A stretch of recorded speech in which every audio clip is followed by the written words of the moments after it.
Yo, minasan konnichiwa. Okay, I just want to give a short explanation minasan doon sa reels ko nung nakaraang araw kasi nakita ko na napakaraming nagkamali.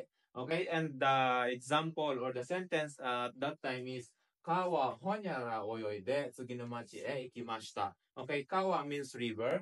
Oyoide is from the word oyogu, not to swim. Tsuginamachi means next town. Okay, and then ikimashita is to go. Okay.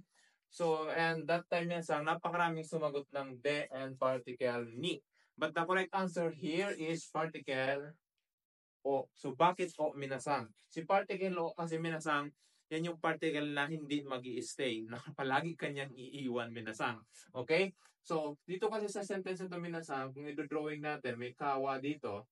Ayan. And then, nandito yung present location mo. Hindi, Kuchirawa, Suginomachi, ito yung next town.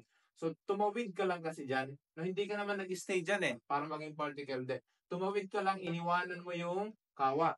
Okay? So, sa lahat ng mga tumatawid minasang or iniiwanan lang yung lugar, particle yung gagamitin natin dyan. For example, Yubin Kyoku o Torimas, dumaan ka lang sa Yubin Kyoku.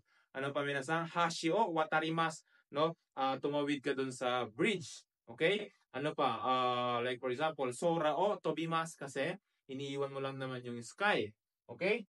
So, that's why particle law. Aside from the gamit kasi siya ng direct object, so ginagamit talaga siya sa mga iniiwan lang. Okay? For example, iye o demas. Okay, lalapas ka kasi ng bahay, iiwan mo yon, di ba? So, densya o orimas, di ba? So, iiwan mo yung densya. So, that is particle o. So, kung particle de, kailan nagagamit? For example, dito ka naglangoy, hindi ka naman tumawid, no? Nag-swim ka dyan, no? Sa kawa o sa river. So, doon mo gagamitin yung particle de. It's kasi dyan yung place of action mo. Nag-stay ka dyan. Okay? And how about particle ni? Ang particle ni kasi minasang is ginagamit sa mga direction and place of existence. Kaya minasang kung gusto niyo ng particle na nag-stay, gumamit kayo ng particle ni.